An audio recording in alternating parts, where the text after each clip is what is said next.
শ্রাবণ মাসের শুক্লপক্ষে শ্রী পবিত্রা একাদশী।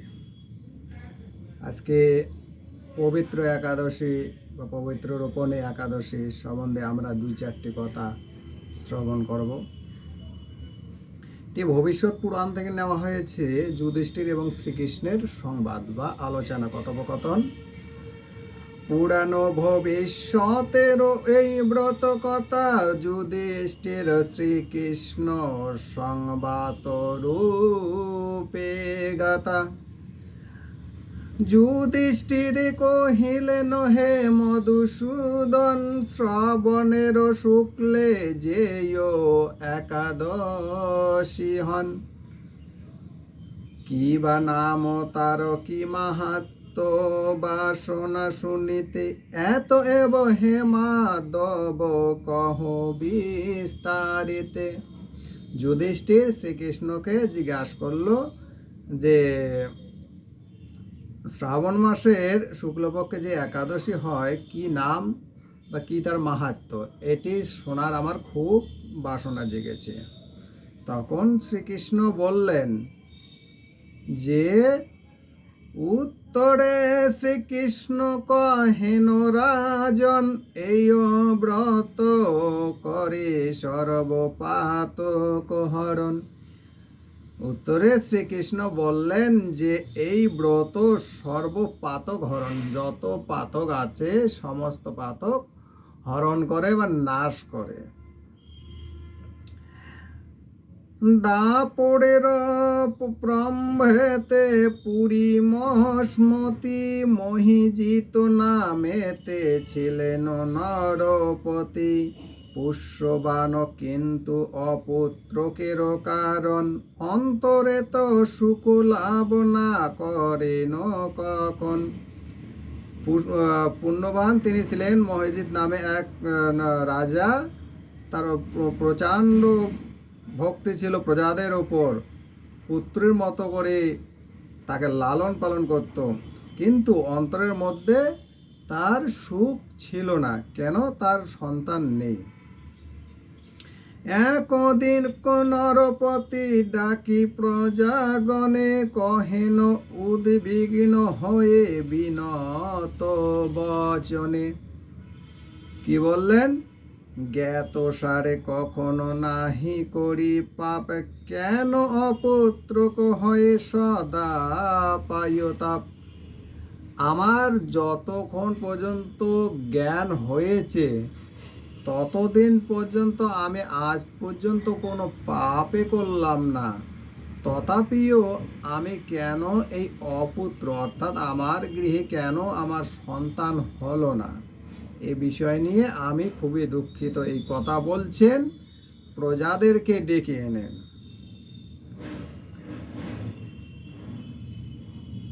জ্ঞান অবশ্য নাহি করি কোনো অনাচার, অন্যায় না পূর্ণ করি অর্থের ভাণ্ডার। অর্থাৎ জ্ঞান বশত আমি কোনো অনাচারই করিনি বা কারো অন্যায়ভাবে রোজগার বা অন্যায়ভাবে কারো কাছ থেকে অর্থ উপার্জন বা তাদের কাছে ছিনিয়ে নিয়ে আমি কখনো আমার ভাণ্ডারও ভরাইনি।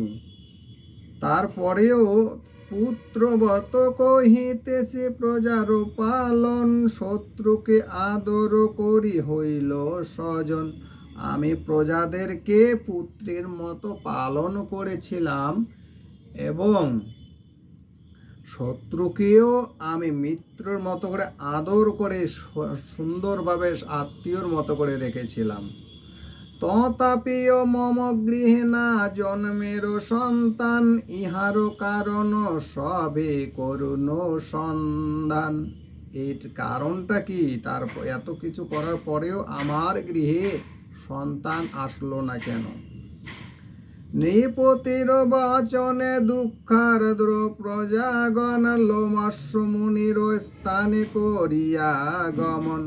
দণ্ডবত প্রণামিলে নহে মুনিবর, কি কারণে সবে এলো কানন ভিতর।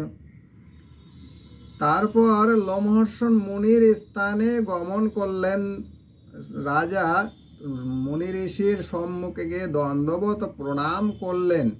সেই প্রণাম দেখে মুনিবর তাকে জিজ্ঞাসা করলো যে কি কারণে তুমি এখানে আসলে, কাননে আসলে? তখন প্রজাগণ কহে, মোহিজিত নরপতি, প্রজাগণ কহে মোহিজিত নরপতি আছে পরম পুণ্যাত্ম কিন্তু না পান সন্ততি। এত তিনি পুণ্যবান নরপতি ছিল, তথাপিও তার সন্তান কেন হলো না? রাজার সন্তান লাভ যে প্রকারে হয়, কৃপা করি সে সন্ধান করুন নির্ণয়। ত্রিলাগ্য মহামণি লোমস্য তখন, নৃপতি পূর্ব জন্ম করেন দর্শন। তখন ত্রিলাগ্য মুনি ঋষি তো সে লোমহর্ষণ মুনি, সেই ত্রিলগ্য মুনি ধ্যানের দ্বারায় সমস্ত তার জন্মের বিস্তার তো দেখতে লাগলেন, যে তার আগের জন্মের কি ছিল কি না ছিল।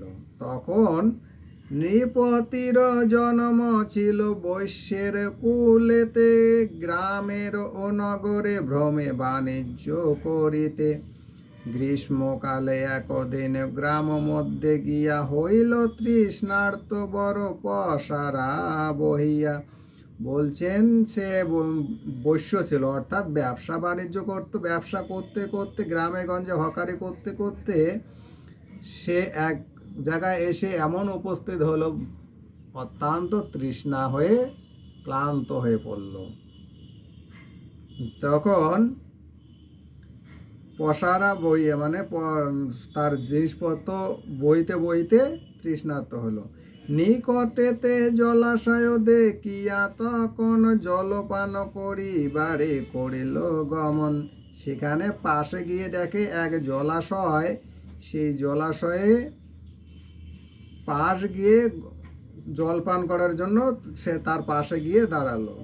হেন কালো এক গাবি বাছুরি লইয়া জলপানরত ছিল তৃষ্ণার্ত হইয়া।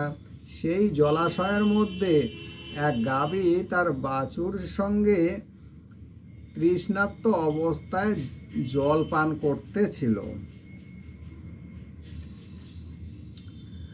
দেখি বৈশ্য উভয়কে করি বিতাড়িত, আপনার পিপাসা করিল বিদরিত। দেখে সেই জলাশয় থেকে সেই বৈশ্য অর্থাৎ রাজা তাকে বিদরিত অর্থাৎ ওখান থেকে তাড়িয়ে দিল।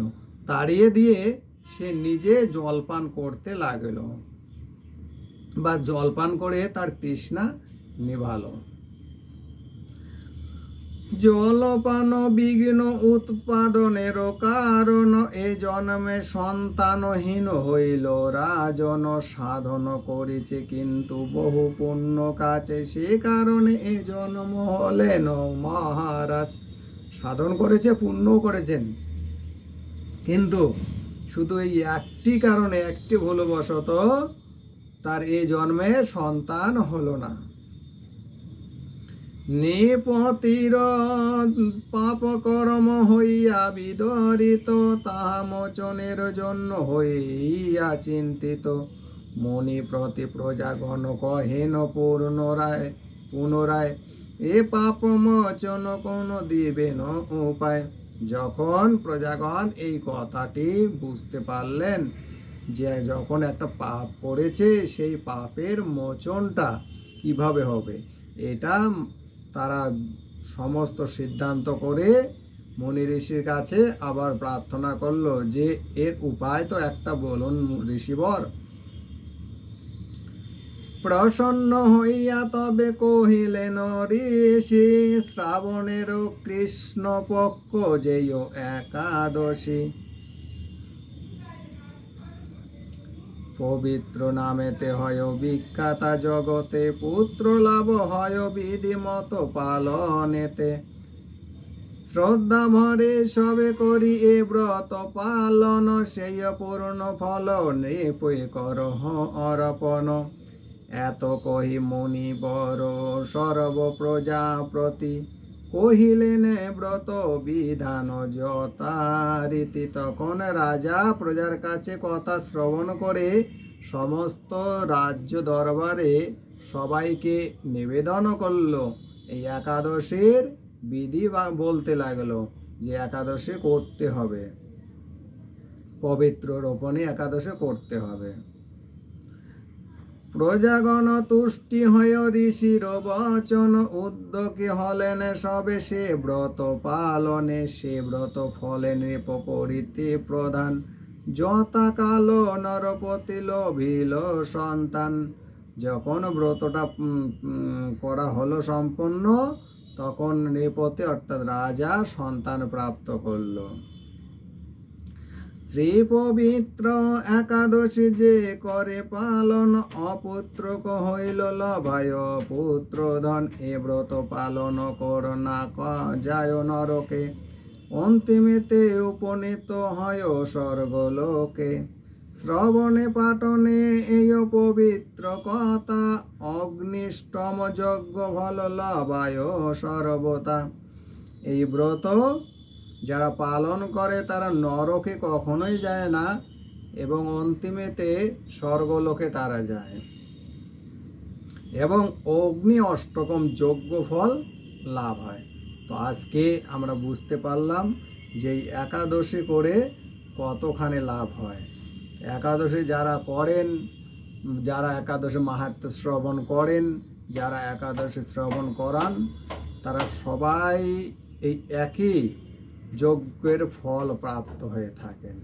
তো চলুন সমস্ত গৌর ভক্তবৃন্দ, মাতৃগণ বা পিতৃগণ, বন্ধুগণ এবং বোনেদের কাছে একটা বিশেষ অনুরোধ, যাতে এই একাদশী মাহাত্ম্য সবাই শ্রবণ করতে পারে, তার জন্য এই ভিডিওটি আমরা সবাই মিলে সুন্দরভাবে শেয়ার করব বা অন্যদের বন্ধু বান্ধবদেরকে পাঠিয়ে দেব, তারা যেন এই একাদশী মাহাত্ম্য পাঠ শ্রবণ করে তাদের জীবন ধন্য করতে পারে।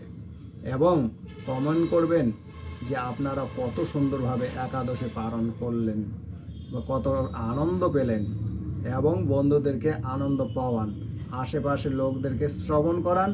যারা একাদশী করেন না তাদেরকে উৎসাহ দেন যাতে তারা একাদশী করে। তো আজকের ভিডিও এখানে আমরা সমাপ্ত দেব। আমরা সবাই মিলে এই কথা ভুলবেন না, সবাইকে শ্রবণ করার জন্য আমরা শেয়ার করব অবশ্যই। জয় শ্রী রাধে, জয় শ্রী রাধে, জয় শ্রী রাধে।